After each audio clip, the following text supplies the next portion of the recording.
Para los estadounidenses, el M4 Sherman fue un triunfo de la producción en masa.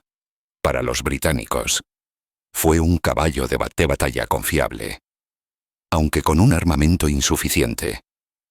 Pero para la Wehrmacht alemana, atrincherada en los setos de Normandía y los diques del Escalda, el Sherman se convirtió en algo completamente distinto cuando portaba la hoja de arce canadiense, una anomalía implacable y aterradora.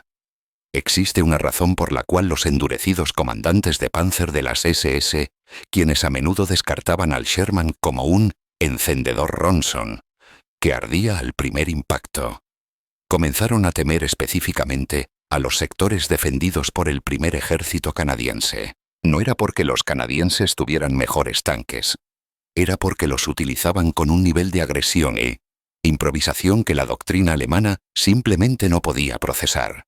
Desde soldar eslabones de oruga, de repuesto, y verter hormigón sobre sus cascos para aumentar la supervivencia, hasta utilizar escuadrones de tanques como artillería indirecta para borrar cuadrículas enteras del mapa.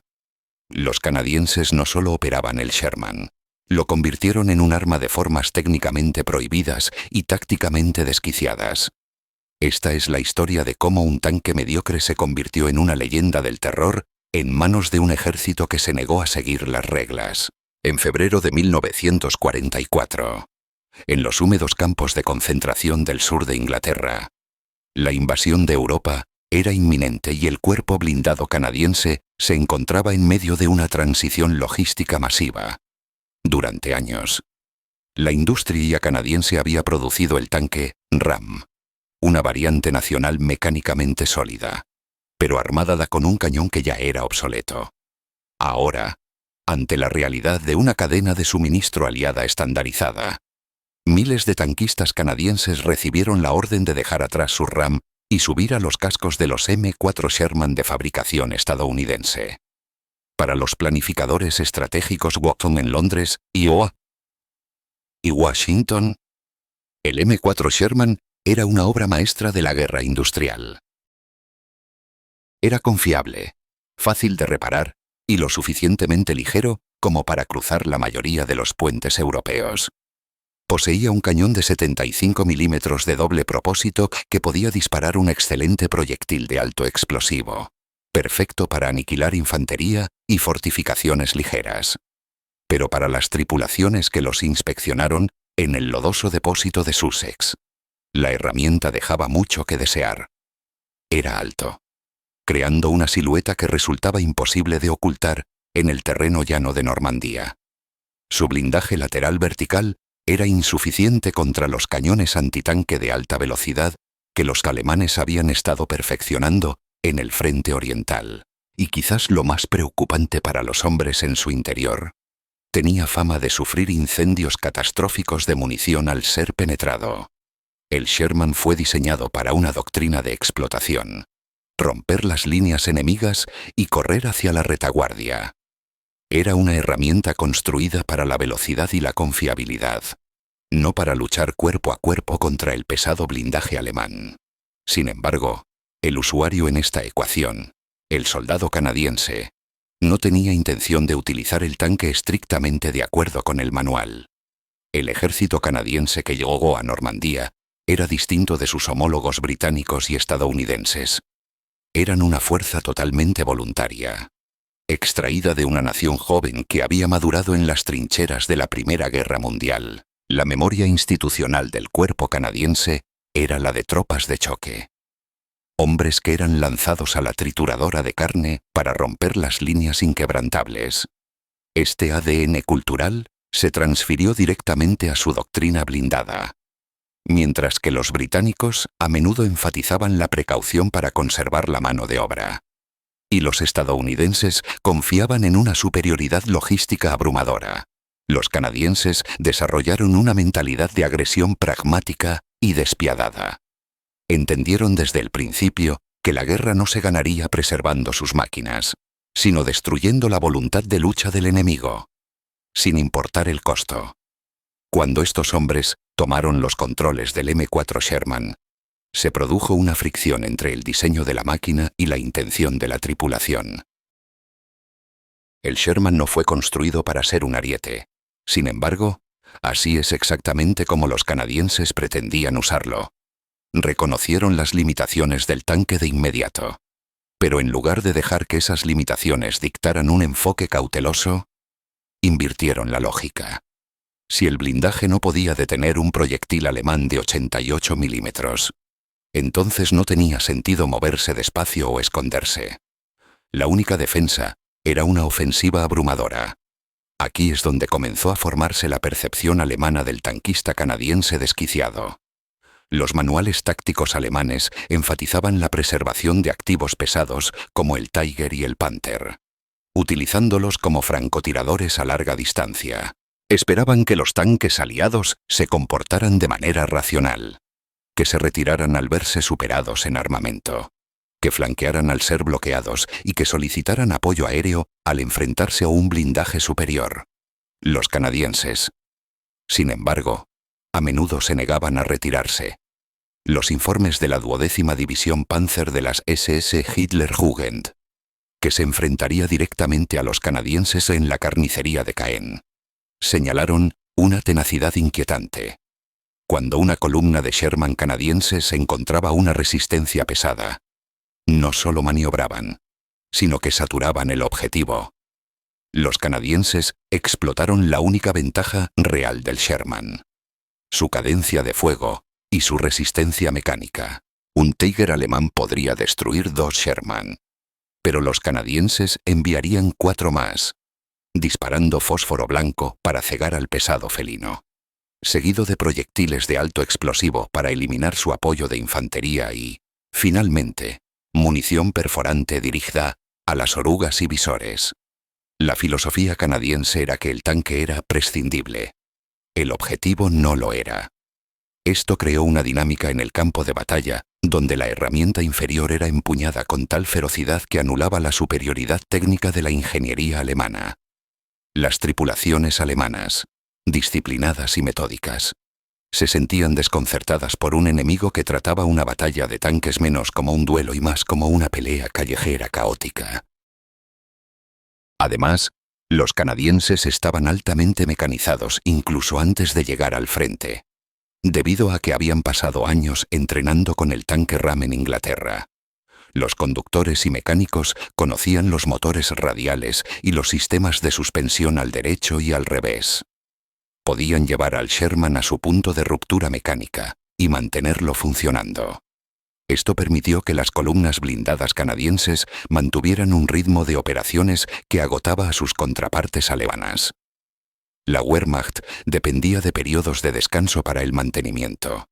Los canadienses simplemente seguían avanzando, cambiando motores en el campo, ignorando las regulaciones sobre la vida útil de las orugas y conduciendo sus Ronsons directamente hacia los dientes de las defensas enemigas. Para cuando el primer ejército canadiense comenzó su avance hacia el Escalda, el M4 Sherman en sus manos había dejado de ser solo un tanque medio.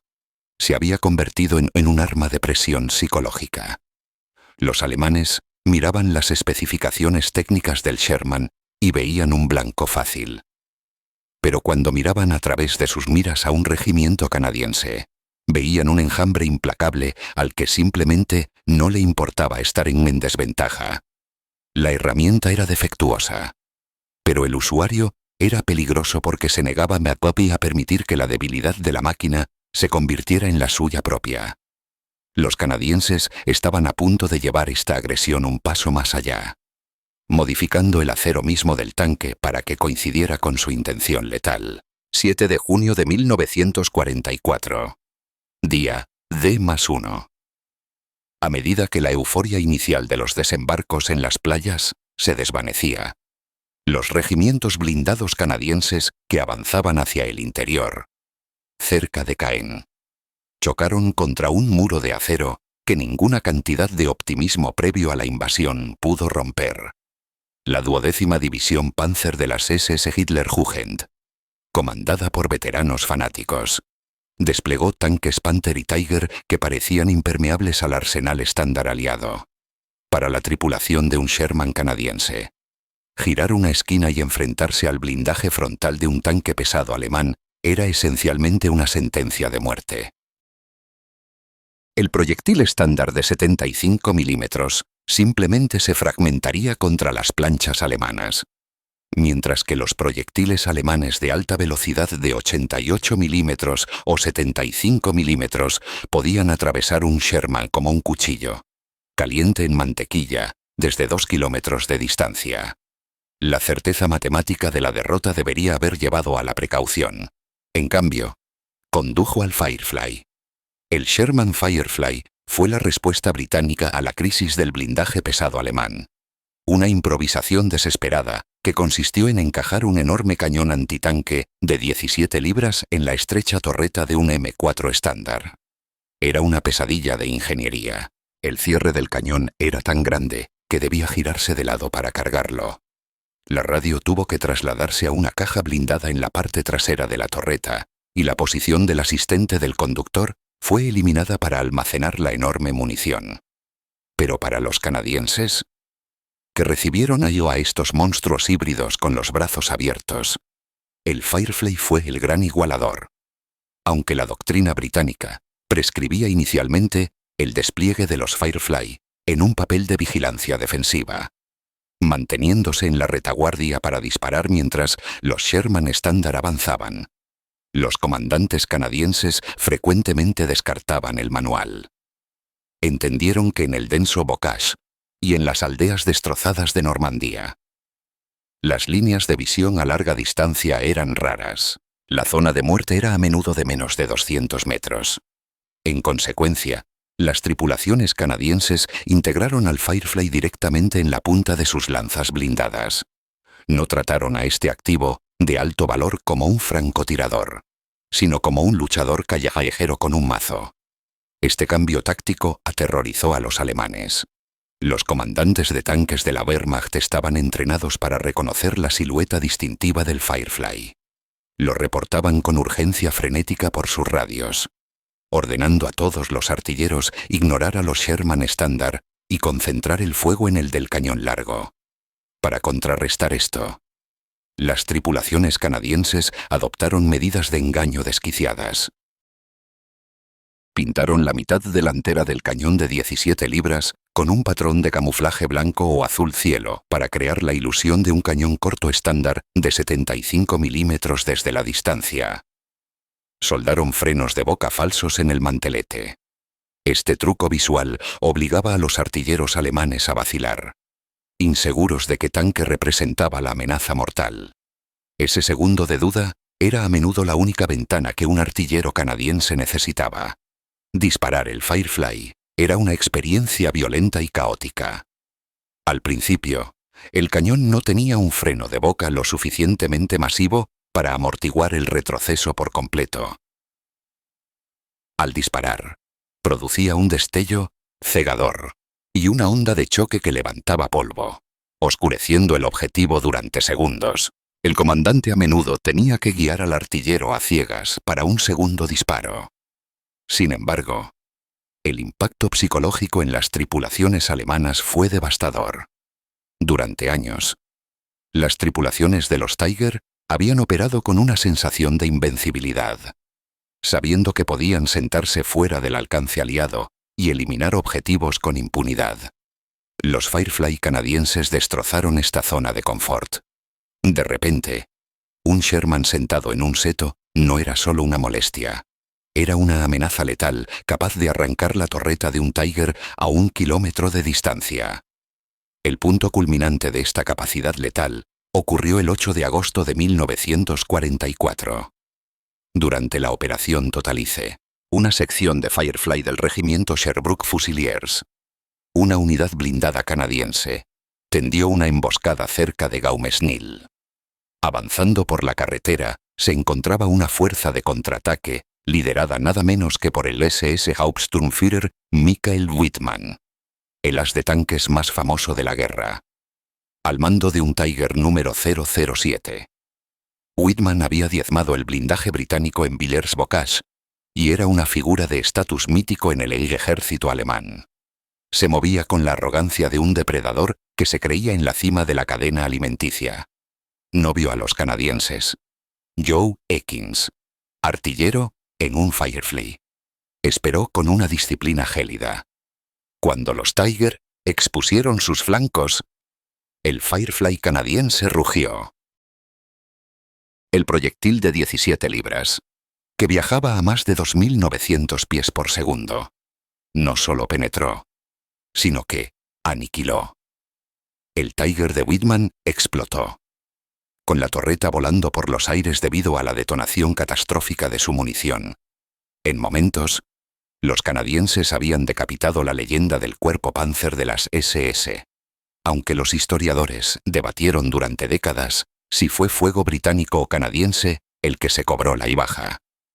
El efecto en el terreno fue indiscutible. Los canadienses habían demostrado que, con el Firefly, no solo estaban participando en la batalla, estaban cazando a los cazadores.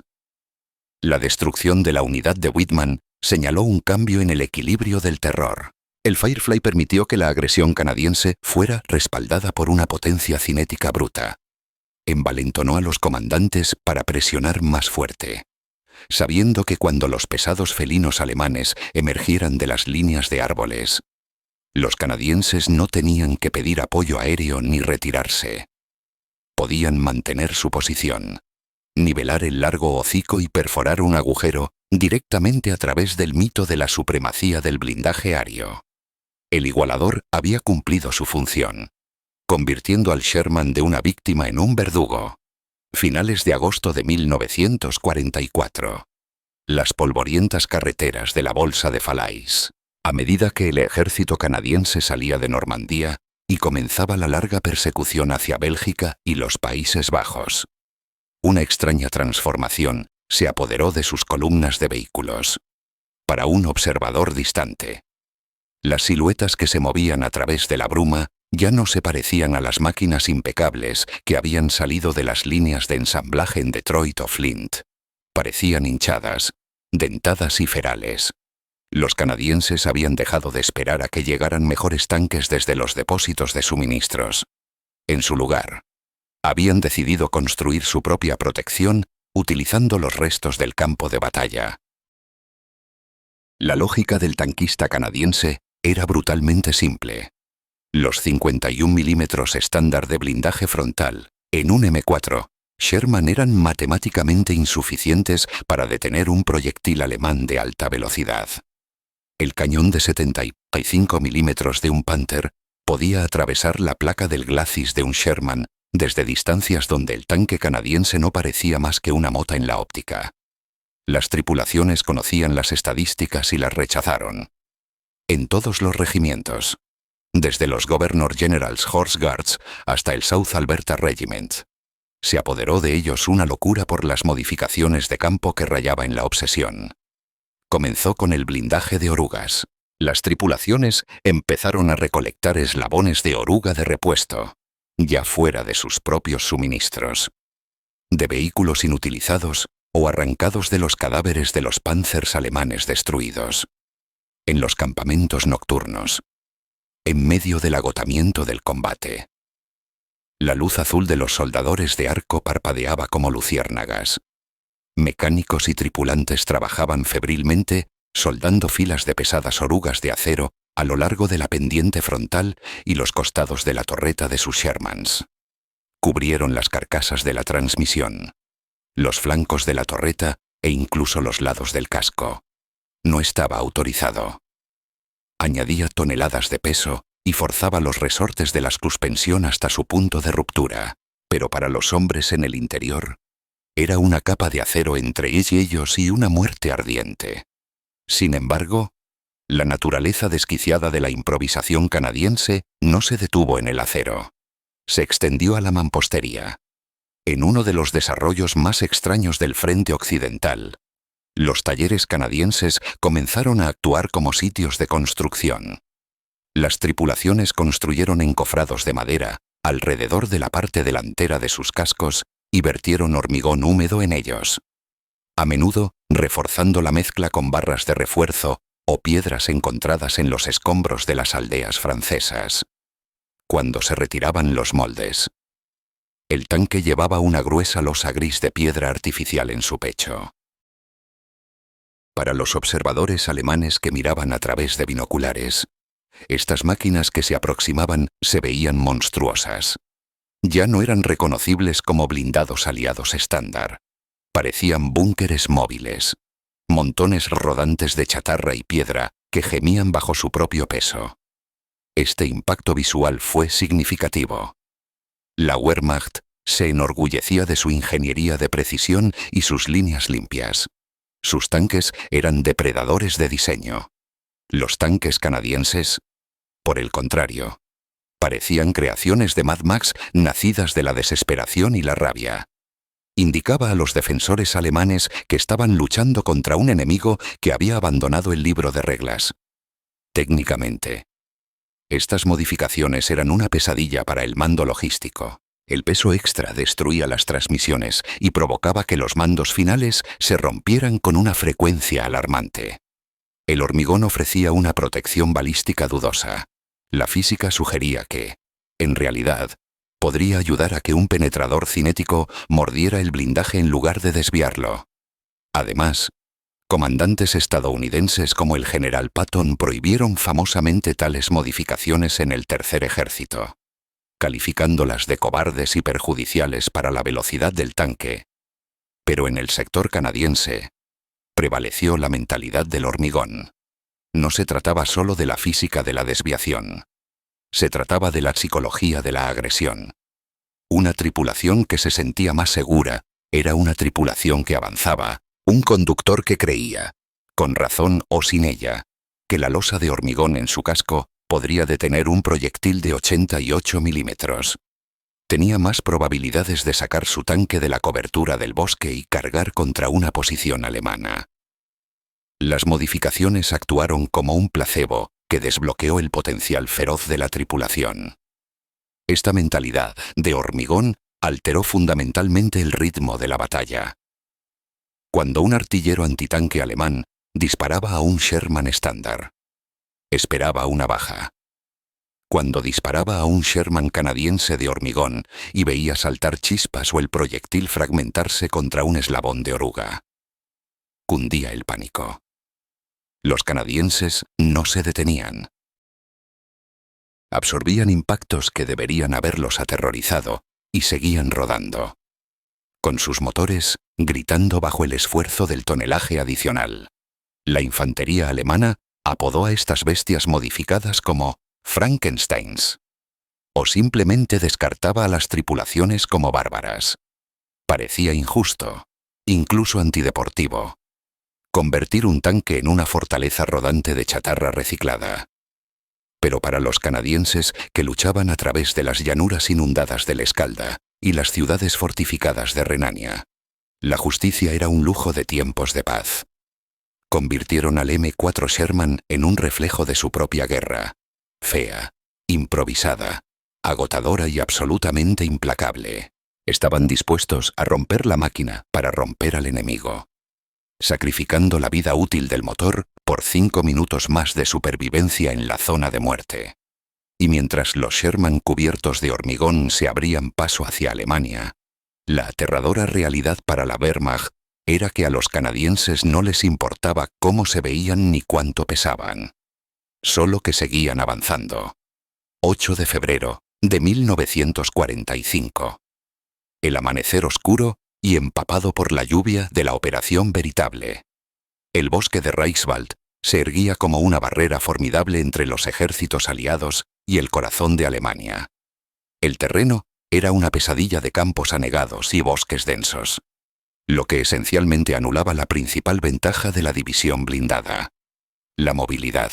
Un comandante convencional podría haber mantenido sus tanques en reserva, esperando a que el suelo se secara para maniobrar. Pero el teniente general Guy Simonds, al mando del segundo cuerpo canadiense, no era un comandante convencional. Era un pragmático frío que veía la guerra como un proceso industrial. Y decidió utilizar su Sherman de una manera que desafiaba cada manual de guerra blindada escrito hasta la fecha. Convirtió sus tanques en artillería. Esta táctica se conoció como el Pepper Pot, bote de pimienta. Y para los defensores alemanes acurrucados en sus búnkeres de la línea Sigfrido, Se sentía menos como una batalla y más como una ejecución por maquinaria. El concepto era simple pero desquiciado en su escala. Cada sistema de armas disponible para el cuerpo. No solo la artillería de campaña, sino también los cañones antitanque, antiaéreos, ametralladoras pesadas y, lo más importante, los cañones principales de los 10 regimientos de tanques. Se sincronizarían para disparar simultáneamente sobre un solo sector objetivo. Para las tripulaciones de los Canadian Grenadier Guards o del British Columbia Regiment. Esto significaba estacionar su Sherman en pendientes inversas, lejos de la vista del enemigo. Los comandantes abrían sus escotillas, no para buscar tanques enemigos, sino para ajustar clinómetros y miras de cuadrante usualmente reservadas para obuses. Recibían coordenadas de fuego de observadores avanzados. Ajustaban la elevación de sus cañones a ángulos que parecían absurdamente altos y esperaban la orden. Cuando llegaba la señal, el resultado era una cadencia de fuego que la artillería tradicional nunca podría igualar. Una batería de artillería estándar podría disparar 2 o 3 proyectiles por minuto por cañón. Una tripulación de Sherman bien entrenada podía realizar de 10 a 12 disparos por minuto. Cuando un regimiento entero abría fuego, el volumen de proyectiles de alto explosivo que descendía sobre las líneas alemanas era cataclísmico. El M4 Sherman, diseñado para batirse en duelo con Panzers a 800 yardas, ahora lanzaba proyectiles a objetivos situados a 4 millas de distancia.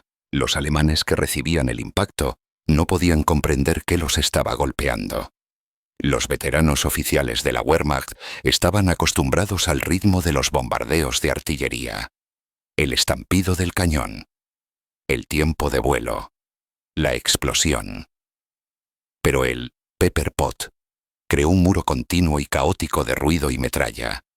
El chasquido de alta velocidad de los proyectiles de 17 libras se mezclaba con el golpe de los cañones de 75 milímetros y el sonido de sierra de los cañones antiaéreos de 20 milímetros disparando horizontalmente.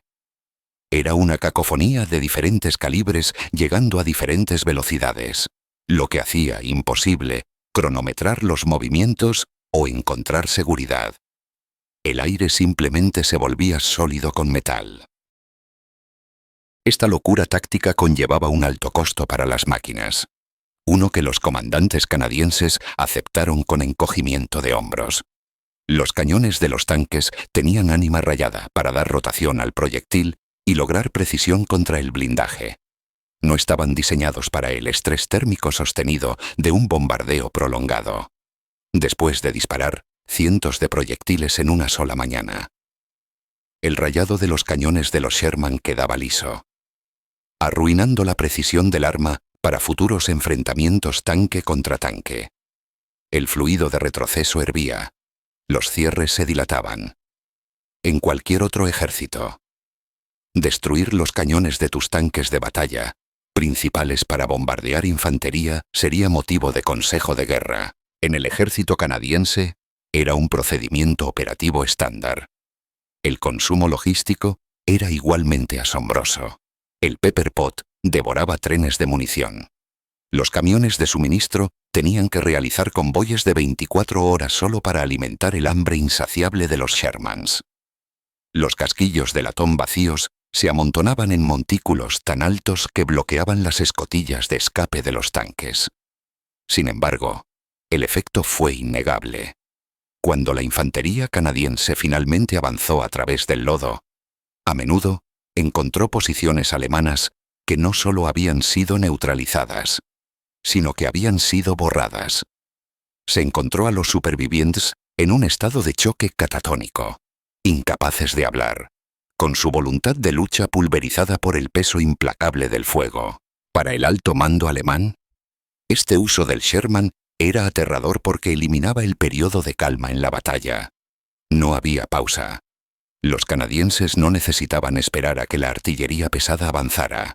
Traían su artillería con ellos en forma de tanque. Habían tomado un vehículo construido para la carga de caballería y lo habían transformado en un arma de guerra de sitio. Esto reforzó la visión alemana de que los canadienses no estaban librando una guerra de maniobras de caballeros, sino una brutal guerra de aniquilación.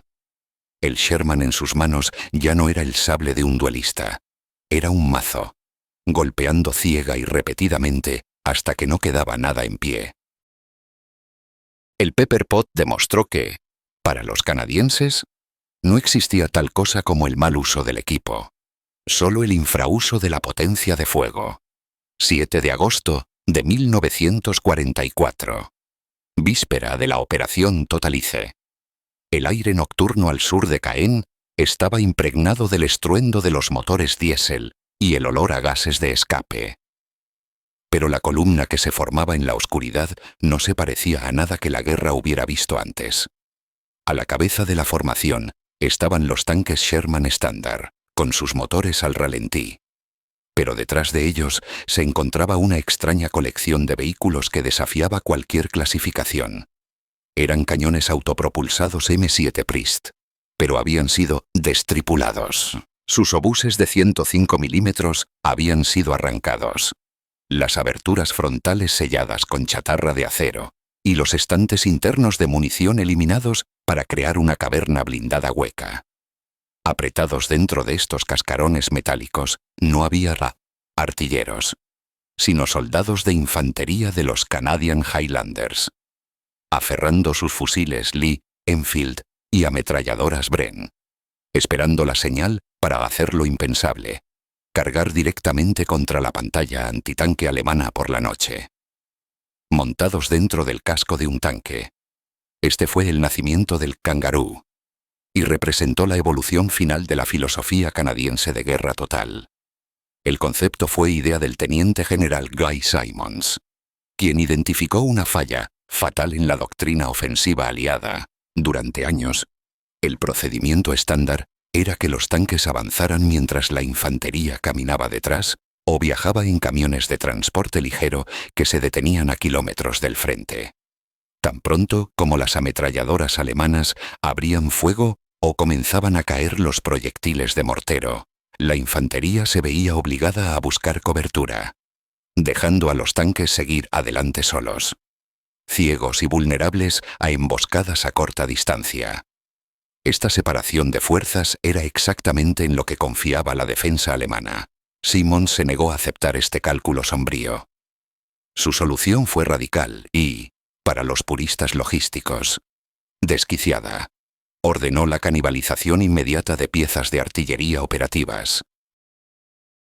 El nombre en clave del proyecto en el taller fue Kangaroo, en referencia a la bolsa en la que se transportaría a la infantería. En cuestión de días, los talleres de campaña desmantelaron docenas de valiosos M7 Priest, despojándolos de su armamento principal para convertirlos en transportes blindados de personal improvisados. Más tarde, cuando se agotó el suministro de Priest, los canadienses recurrieron a su arsenal de tanques Ram obsoletos, cortando las torretas y vaciando los interiores. Para los defensores alemanes de la 12ª División de las SS y la 89ª División de Infantería, la llegada de los Kangaroo fue un choque psicológico que interrumpió todo su ritmo defensivo. La doctrina defensiva alemana se basaba en separar a la infantería de los tanques. Saturarían la zona de muerte con metralla y fuego de mortero, sabiendo que eso inmovilizaría a los soldados de a pie. Pero cuando comenzó el ataque en la carretera hacia Falaise, la metralla rebotó inofensivamente contra el grueso blindaje frontal de los Kangaroo. Los canadienses no se detuvieron en el borde del campo. Condujeron los Kangaroo directamente a través de las cortinas defensivas, aplastando setos y rodando directamente sobre las líneas de trincheras alemanas. Para un soldado de la Wehrmacht, el terror era absoluto. Veía acercarse un tanque, disparando sus ametralladoras, y se preparaba para buscar cobertura, pero en lugar de pasar de largo, el tanque se detenía directamente sobre su pozo de tirador. Y de repente, 12 canadienses fuertemente armados saltaban de la parte superior como un enjambre de avispas furiosas.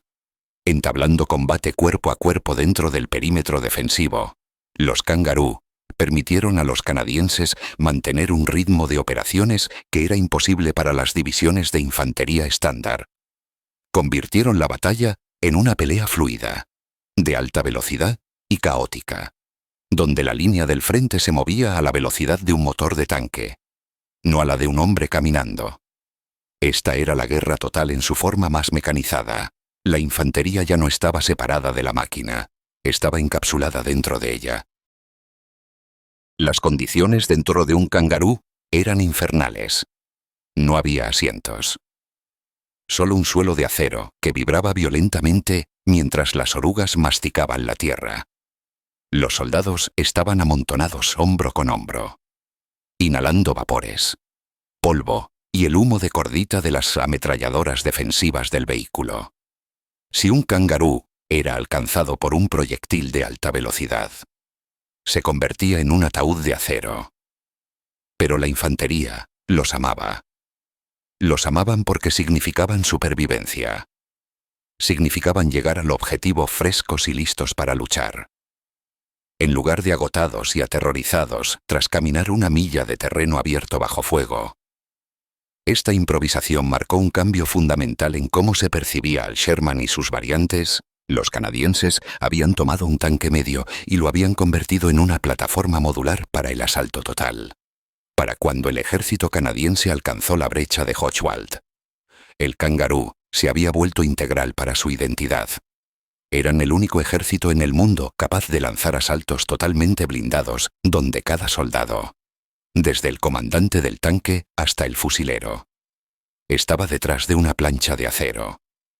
Para los alemanes, que a finales de 1944 dependían de caballos y bicicletas para mover a su infantería, la vista de una columna canadiense era la visión de una guerra aterradoramente moderna. Era una guerra donde el enemigo no solo tenía más tanques, habían convertido a todo su ejército en un organismo blindado implacable que se negaba a sangrar donde se suponía que debía hacerlo. La decisión desquiciada de decapitar tanques para transportar hombres había cambiado la geometría del campo de batalla para siempre. 5 de mayo de 1945. El Hotel de Wereld en Wageningen, Países Bajos. Mientras el coronel general Johannes Blaskowitz firmaba la capitulación de las fuerzas alemanas en los Países Bajos ante el teniente general Charles Fulkes, la guerra en Europa había terminado efectivamente. Sin embargo, en los informes e interrogatorios que siguieron, surgió un tema constante de los oficiales derrotados de la Wehrmacht. Hablaban de los estadounidenses con respeto por su logística y de los británicos por su tenacidad, pero hablaban de los canadienses con un tipo específico de pavor profesional. El M4 Sherman, bajo el mando del primer ejército canadiense, había trascendido sus especificaciones de diseño. Ya no era solo un tanque, era el símbolo de una fuerza que se negaba a aceptar las limitaciones de la realidad, las tácticas desquiciadas, las emboscadas suicidas de los Firefly, el blindaje de hormigón que desafiaba la física, los incesantes bombardeos del Pepper Pot y las cargas de los Kangaroo habían creado un legado que despojó a la Panzerwaffe alemana de su superioridad psicológica. La historia a menudo recuerda al Sherman como una trampa mortal o un Ronson, un eslabón débil en el arsenal aliado. Pero la experiencia canadiense demuestra lo contrario, en manos de hombres que estaban dispuestos a soldar, cortar e improvisar su camino hacia la victoria. El Sherman fue el instrumento perfecto de la guerra total. No necesitaba ser el mejor tanque del campo de batalla. Solo necesitaba ser conducido por las tripulaciones más decididas. El legado del Sherman canadiense no está escrito en los manuales técnicos de 1944, sino en el temor respetuoso del enemigo, quien se dio cuenta demasiado tarde de que el tanque frente a ellos no estaba luchando bajo las reglas. La máquina era ordinaria. Los hombres dentro de ella eran cualquier cosa menos eso.